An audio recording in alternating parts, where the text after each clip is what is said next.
बिस्मिल्लाहिर्रहमानिर्रहीम अस्सलाम वालेकुम। अॼु असांजो मौज़ू आहे नो मोर केनाल। असांखे नाहिन क़बूल केनाल। जीअं त तव्हांखे ख़बर आहे सिंधु दरिया ते 6 केनाल कढिया पिया वञनि, जंहिंजो मंसूबो शहबाज शरीफ वज़ीर आज़म पाकिस्तान ॿुधायो। ग्रीन पाकिस्तान, पाकिस्तान खे साओ कयो वेंदो। अॻ में साओ कयो अथऊं, हाणे वरी मज़ीद साओ कंदा।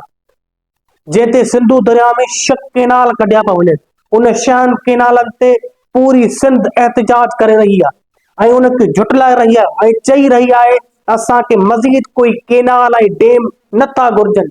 जेकर इन्हनि केनालनि खे ऐं डेमनि खे ठाहे वियो त पूरी सिंध इन जी मुखालफ़त कंदी ऐं जेका हिन वक़्तु करे रही आहे। पूरी सिंध रोडनि ते मौजूद आहे ऐं उनजी खुल्लम खुल्ला मुखालफ़त करे रही आहे त असांखे इहे केनाल नथा घुर्जनि। जेकॾहिं इहे केनाल ठाहिया विया त सिंध जी लखें एकड़ ज़मीन गैराबाद थी वेंदी। सिंध जा लखें माण्हू बेरोज़गार थींदा।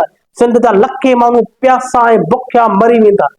सिर्फ़ उन शइ खे आगे करण जे लाइ, उनखे अॻे वधाइण जे लाइ कि असां पाकिस्तान खे ग्रीन कंदासीं ऐं उनखे दहशतगर्दी ॾेखारण जे लाइ, पंहिंजी ताक़त खे मज़बूत करण जे लाइ पंजाब खे पाणी ॾिनो थो वञे। पंजाब के 5 दरिया आहिनि, उन्हनि 5 दरियानि मां 2 दरिया विकिणी चुकियो आहे इंडिया खे ऐं मज़ीद हिकु दरिया ते भारत ज़ोरीअ डेमियूं ठाही रही आहे।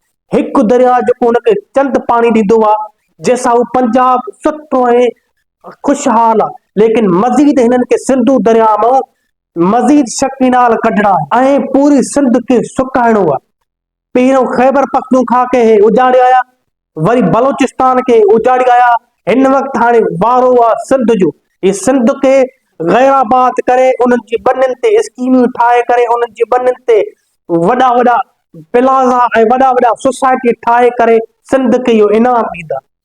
सिंधी माण्हू हिन वक़्तु पूरा एहतजाज में मौजूद आहिनि ऐं इन शयुनि जी मुखालफ़त करे रहिया आहिनि त असांखे मज़ीद सिंधु दरिया ते कोई बि डेम ऐं केनाल न आहे मंज़ूर। ऐं जेकॾहिं इन्हनि केनालनि खे ठाहे वियो त सिंध रोकण जी ताक़त रखे थी ऐं 8 करोड़ सिंधी इंशाअल्लाह उन केनालनि जे मथां बीह करे तव्हांखे ॾसींदा त असांखे केनाल न आहिनि मंज़ूर, न आहिनि मंज़ूर ऐं न आहे मंज़ूर। असांखे इजाज़त ॾींदा। जियो सिंध, जियो दरिया। वसलाम इबादुल्लाह सालिहीन।